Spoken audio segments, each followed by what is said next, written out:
What do artists like Bjork, Radiohead, The White Stripes, Daft Punk, and Cibo Matto have in common? It's not their music, of course, but that they've all had music videos directed by this man, Michel Gondry, one of the most acclaimed and influential music video directors of all time. But before we look at Michel's work specifically, I think it's crucial to look at how music videos had been conceptualized in the 80s, the period before Michel's work. So in the 80s, artists like Madonna and Michael Jackson were able to utilize music videos to become internationally renowned. And while their music videos were well shot, and Michael Jackson's Thriller is still one of the best music videos of all time, they were kind of very straightforward and kind of formatted. It was either the musician was like dancing around in an elaborate dance routine, or they just like sang through random set pieces.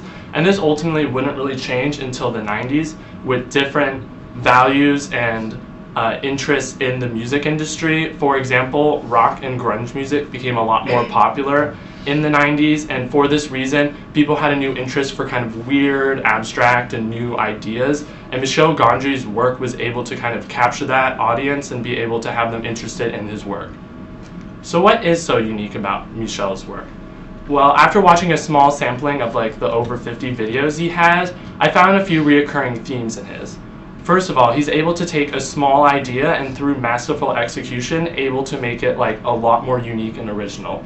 For example, Daft Punk's Around the World like utilizes different characters to represent different instruments in the song and is able to portray like a visual representation of the music.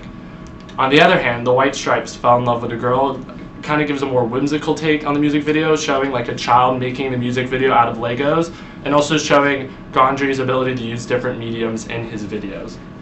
More importantly though, and this is probably what sets Gondry apart from other directors, is his ability to use surrealist or dreamlike imagery in his music videos, shown in my favorite video of his by the Chemical Brothers, Let Forever Be.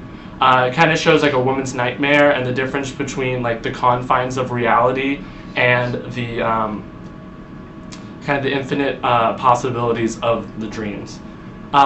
Beyond just his ability to convey his work in his music videos, Gondry is also renowned for being able to transcend music videos and go on to working in movies. His most famous movie to date would probably be the critically acclaimed Eternal Sunshine of the Spotless Mind, which kind of utilizes that dreamlike imagery that he was weaving into his music videos and utilizes it in his storytelling. So after looking at this really quick snapshot of his work, it's important to ask, like, what does Gondry's work represent about the medium of music videos, and why is it ultimately significant? And I think it ultimately comes down to a few aspects. First of all, Gondry was able to influence future directors through his innovative use of like CGI, post-production editing, and storyboarding techniques. As mentioned before, Gondry's music videos kind of were able to capture the generation of the 90s and the early 2000s, so it shows his abilities to kind of work off the interests and the desires of the music body. But I think ultimately, Gondry is probably going to be most well-renowned in the present and in the future for being seen as like a key point, and when music videos became seen as like a piece of art and an art form as itself.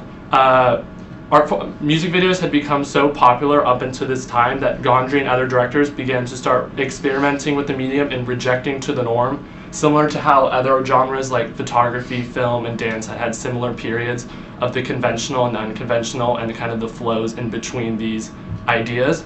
So ultimately, what does music videos have in the future for us? And we're not ever going to really know for sure, but as long as music videos exist, there always will be directors willing to put new ideas forth and put their own personal stamp on the music video, just like Gondry did.